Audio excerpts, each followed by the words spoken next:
Summers is still living. I don't know, he's 80 somewhere. I mean, he's in reasonably good health. I talked to his nephew just about every week on social media with y'all. We got Sam on Dale Jr.'s All Speedways for Myrtle Beach Speedway. Was that we were able to work that out. But the thing about Columbia Speedway, again, is just look at some of the stories. Does anybody here remember Joe Penman? All right. Of course you do. Joe Penman was a unique individual. He was a unique driver, and he was a very good driver. He was the only driver in NASCAR history to win the state title in late model sportsman in South Carolina and the state title in Georgia in late model sportsman in the same year, 1964. And Joe was quite a character. In the last 4 years of his life, he and I became very good friends. And we traveled to a lot of races together. But the interesting thing about Joe was after he quit racing, and I guess he didn't have anything that really caught his interest, so he found a new hobby. He took up robbing banks. He did. And he robbed 2 of them that we know of, or 2 of them that he would admit to. And he took all the money and everything else to a restaurant in North Carolina. I can't remember some of the other banks, I think. Took it to a restaurant in North Carolina and put it in the walls. And he found out that worked so good for hiding things, he took all his trophies up there and put them in the walls too. Well, as fate would have it, it burned down. And when it burned down, all the money went up in smoke, all the trophies melted, and everything was gone. But he spent some time in prison for the bank robbery thing. He came out, I think, a lot better man he was. Until the day he died, he was really trying to revive his reputation in racing, and whether or not he ever really got that done or not, I don't know. There are a lot of people that just love him to death. There are a lot of people that love to hear his stories, and there are other people that, we don't care for him. He robbed banks, whatever the deal. Then we've got Rex White. Anybody know Rex White? All right. He is the oldest living NASCAR Cup champion, or Grand National champion, back in those days. He won the championship in 1960, and that was the same year he won a race at Columbia Speedway to help promote him to that championship. And he's still living. He's in relatively good health, except he has a hard time walking sometimes. But Rex is one of the biggest ambassadors for NASCAR racing that you'll ever find, and one of the nicest guys that you'll ever meet. And he loved Columbia Speedway so much that he came down here and ran late model sportsman races for a number of years, that he would run a 55 Chevrolet and get out there and race with them. Then we had the Dangerfields. Anybody ever heard of, let's see, Dick and Johnny Dangerfield? Anybody in this room ever heard of them? Yeah. Let me see a show of hands of people who've heard of them. Yeah. All right, let me see a show of hands of people whose last name is Dangerfield. See, I had those ever because I did. But I had the good fortune to interview those 2 gentlemen when we were getting ready to do the first of the Columbia Speedway reunions in 2009. And I spent some time over at their shop and spent a lot of time talking with them. Those were 2 of the finest gentlemen that you would ever want to come across. And they were so soft-spoken, at least when I was interviewing them. I wondered how they ever got along in the rough and tumble days at Columbia Speedway. I mean, I used to watch them race, and they'd go out there. Sometimes they'd get into it, no ruts on their car. They didn't take it like I did, did it? But that was just fantastic memories. But standing up here tonight, looking at all of you out there, some of you I know, some of you I just met for the first time. It's like a trip down memory lane for me. It really is, and it's so heartwarming to be a part of that. Now, who in here has ever heard of Ralph Earnhardt? Okay, Ralph Earnhardt was the guy that would pull his race car into Columbia Speedway, pull it into the pits, go up toward the 4th turn area of the pits, and he'd park it on the trailer. Then he would get out and he'd sit on the hood 9 times out. So she took it over there and said, Richard, I want you to tie this to the steering wheel and put it up. So Richard did, he went down and put it around the steering wheel and put it. Well, as it turned out, he won that race coming off the fourth turn on the last lap by just inches. So when my mother walked in after the race, he said, you almost cut that ribbon too short. So that was just, when I was thinking about what I was going to say here tonight, if I had written it down, we would have had a volume, we would have had a whole volume of encyclopedias because of the memories that I have of what Columbia Speedway has meant to my life and what it still means to my life now, because I go, Bobby Summersworth, I still go out there sometimes, and Bobby knows that I don't sneak in. Do I, Bobby? and you can go out there and just walk around the track and take a look and just see, I can see cars sometimes moving around like they used to be because my imagination is so big. And I saw so many races happen. It's just incredible.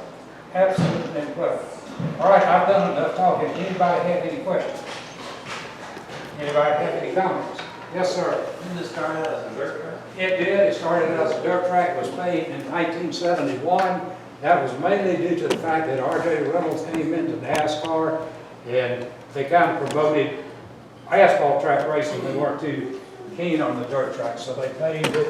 In 71, they ran 71, 72 Grand Nationals, and then no more Grand Nationals were run. It all turned into late model sportsmen. But they had a series of owners or promoters, if you want to call them that.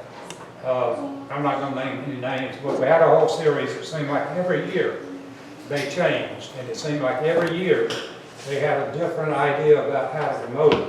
We had one particular promoter. And if there was rain on the forecast in California on Tuesday, he had called the race for Thursday. He wasn't racing. You remember that, Arthur? I remember. I remember being loaded up many times.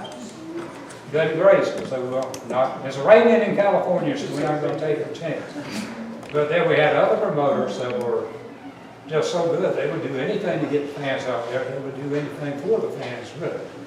Now, some of my experiences at Columbia Speedway that I have never told, well, maybe I've mentioned a few times, in doing all the different things I did out there. This is a story that I'm not proud of, but I'm going to tell you anyway. In 1974, they had a late model sportsman race, 200 laps, and Bobby Allison was there, David Pearson was there, I forgot who the other big names were there running, but I was elected to drive the pace car. And they had one of those AMC Matadors, was the pace car. So I was sitting in pits where I was supposed to be sitting, and they would radio me and tell me when the pace car was still out. So I'm sitting there listening to the radio, and all of a sudden the guy said, pace car! So I cranked it up, pulled out of the pits, looked in the rearview mirror, and boy, here come Bobby Allison and David Pearson side by side, full bore. Right behind me, they hadn't got the caution flag yet, but I didn't get hit. It was close, but I didn't get hit. Then that was one, the guy that was riding with me, David Pearson pulled up alongside of us, and he had a cigarette in his mouth, and he motioned to the guy that was riding with him, how about push the cigarette lighter in and give me a light? So we're going down the back straightaway. We're going down the back straightaway, and he pulls the cigarette lighter out, hands it to David. He lights the cigarette, hands the lighter back. But David was always smoking a cigarette, and David was one of the coolest guys that you would ever want to meet. The stories he could tell, and the things he could talk about, and just remember just like that. And I had 2 or 3 different interviews with him on radio. Some of them, the language was not exactly what we want to do in a mixed company with little kids. Man, it wasn't really bad, but it was just bad enough. But all of the drivers that I ever spoke with, and I spoke with just about every driver in NASCAR, loved Columbia Speedway. And what it was, what it became, the memories that they have of it. And Richard Petty still has very vivid memories of Columbia Speedway, so does Sam Summers. And so does anybody that ever raced there. And another thing about Columbia Speedway that a lot of people may not know, when by the time you had run the second heat race in the hobby division, that track was just like asphalt. Just like asphalt. Because I had, in my first year of racing, when it came to the end of the season, James Hilton told me to come up with my shop and I'll sell you $10 a tire, some racing tires that will really work good on the Speedway. So I drove up to Piedmont, wasn't that where it was, Piedmont? Inman. Inman, thank you. Yeah. Drove up to Inman and I picked up 4 racing tires and got ready to bring them back to Columbia Speedway before he told me those were his Talladega scuffs. So I'm thinking, James, what are you doing to me? Put Talladega scuffs on the guy to run a dirt track. But if I would wait until the guys had ironed the track out and got a little bit of that clay off of it, those were the best tires. And the great thing about it, I could take them down to Augusta and run them on the half-mile asphalt at Augusta, take them down to Savannah and run them on the half-mile asphalt there. But, you know, no matter what you want to say about any of the speedways, somebody, and I forgot who it was that said, who was it, Robbie, that said it was the most dangerous speedway? Butch Linden. Said it was the most dangerous speedway in the country. And he based that premise on the fact the front straightaway guardrails were railroad tracks. Yeah. I'm not talking about railroad ties, I'm talking about railroad tracks, which I think you'll see when we go upstairs to preview the exhibit. There's actually a piece of that guardrail there. Yeah, still there. And they were sunk deep in there too. Yeah, they Remember were. when we took one of them out, that was about 3 feet of concrete on the bottom of that bus. Yeah. And it was a good 4 foot down. Yeah. Well, I know when I was driving out there, and this was 1970, Al Singleton blew an engine in front of me coming out of turn 4. And my right front tire hit it and blew it, and that put me right between those railroad tracks. My front end of my Plymouth went right between those tracks, and it stood up like that, came down like that, slid like that, and then Jay Carpenter, I'm going to mention his name, right in the driver's seat. So that was the end of my Plymouth. That was big at the time. But when you talk about all the different people that drove Columbia Speedway, Junior Johnson came down here. 2 of them that would run this speedway, you know what they call drifting now, where they hang those cars out there like that. Junior Johnson and Tiny Lund were 2 people who could drift, but we called it power sliding back in those days. And Joe Pillman, yeah, thank you. They could come in to turn 1 and throw that car sideways, and sideways all the way through and come out on the back straightaway straight and floor it and go down. They were just amazing drivers. Yes, sir. There's one driver you haven't mentioned that was a drifter also. You haven't mentioned the water truck driver. Oh, man, that guy, what was his name? I don't know. I was Alvin somebody. Alvin somebody. Love watching him drift. Oh, he was something else. He always went the wrong way. He didn't do it. Yeah, he did. He went backwards. But, you know, I could stand here all night and talk, but if y'all got anything you want to contribute to it, and let's hear about what your memories of Columbia Speedway. We've got a couple of drivers here. Yes, sir. Did anybody here race out there? I did, he did. I did. He did. You did what? I worked out there. What did you do? I worked for Burger Corn, and Officer Waits was in that shop. Officer Willis, all raced out there. Whole bunch of fellas, Nike. I'm glad you brought Mr. Corley up, because when I drove my first race on August 21st of 1969, he came up to me after the race and he said, "Boy, there ain't no way that was your first race." And I said, "Yes, sir, Mr. Hurley, that's the first time I've been behind the wheel of a race car on the track." And he said, "You going to Augusta Saturday night?" And I said, "No, sir, we've only got a chain and a pipe that we hook to the back of the pickup truck to pull our race car with." And he says, "Well, come by my shop on Landing Street and pick up a trailer."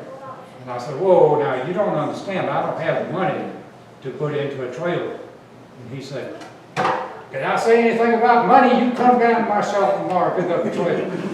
So I went down to the shop next day and he had 3 extra trailers out back. And he let me pick out which one that I wanted to use. And I used that trailer all the rest of 69 and all the way through 70. He wouldn't take it back because he wanted me to use it. That's the kind of guy he was. Now you talk about Johnny Cooper. Johnny Cooper and I became very, very good friends after we quit racing. And he used to go to a lot of Grand National races with us at the time. And what happened to Johnny, he was killed in a wreck with Joe Vasquez, I think was in the car with him, and their Great Dane dog. All died. Wasn't it on Two Knox Road? Trenton Road, yeah. But he got involved in a crash and it burned everything. But Johnny was just, I don't know, thinking back on Johnny, he was such a good friend for those last couple of years of his life. You know, just like Joe Penland was the last 24 years of his life, and I'm glad I got to know those guys. But it just leaves an empty spot when you're not ready to lose a friend at that age. You know, then I was out of town on vacation when Johnny and Joe got killed. When I got back, the funeral had already been held for both of them. It was just a sad thing, but we could come up with some. Joe Weatherly, anybody remember Joe Weatherly? When Joe Weatherly was here in 1961, he was here in a Pontiac, and he was running for the title up here, which he eventually won. But I don't know how he and I got into the conversation, but we got into the conversation about that 61 Pontiac. It was a great looking race car. And he told me, well, you ought to see it from my point of view. You ought to see it from behind the wheel. And I said, well, I'm game. Come on, give me the keys. And I started to take it out. But he wasn't that anxious for me to take it out. And he wouldn't even offer to take me for a ride. Apparently he seen you drive. Dennis, hush. Says the guy that gave me all the donuts. Oh, and another Columbia Speedway story that I hope none of you all were here for that time. Like I said, I did a little bit of everything at Columbia Speedway. And one night they were short-handed in the concession stand. So they put me to work in the concession stand. And my job was to put the onions on hot dogs. So they would pass the hot dogs down and I'd dig into that jar and put the onions in them. People would go on and eat them. What nobody told me was those were dehydrated onions. So I was putting all these onions on these people's hot dogs. And they were taking them and biting into them and then take a sip of Coca-Cola. But I never got sued for that. I never worked in the concession stand another time. Oh, did you get one of those? Hell, a lot of times too, right? Yeah, a lot of times. Yes, sir, Harvey. Anybody remember Burt Friday? Oh, yeah. And the Carolina chicken leg. Yep. Burt Friday was the one. I got to know him. What was he? He was a City of Columbia police sergeant, I think, City of Columbia. I got to know him very, very well over a period of years, and he used to make the joke that it was against the law to run a race at Columbia Speedway if I was not there. But I was there for weeks, so that was no problem. But that man used to give me grief. I'll tell you what, just you would think that I was the biggest criminal in the City of Columbia the way he used to give me grief. But it was all fun. But he was doing it on the PA system. And I didn't need all of that kind of publicity coming out. You know, I'm out of things to say. Y'all got any comments? You got anything you want to talk about? Yes, sir. Yes, What sir. year was that Richard Petty won his first race at? 1958, July of 1958, he won his first race. I might have been out there, was it Eddie riding with? They had twin Plymouths. I saw him and his daddy out there, they both had a big fin, I think. Yep, 59. Twin Plymouths. 59. Used to be the big. Oh, you might have ridden about that, I might have been in that race. Well, the thing about, see, there's one of those Plymouths with the big fins right there. That's 59, that was my car. If anybody wants one of these, I got some up here, you can have them. The 59 Plymouth, just a side note on that. 59 Plymouth was the car I took my South Carolina driver's test in, so I got the driver's license there. And it was my first race car. And that's what Richie won his first race in. So I've got an affinity love for 59 Plymouths. And I wish I had one right now, but of course I don't, I can't find one. But it's just like everybody else would like to go back to the face. Now, sir, didn't you have a question?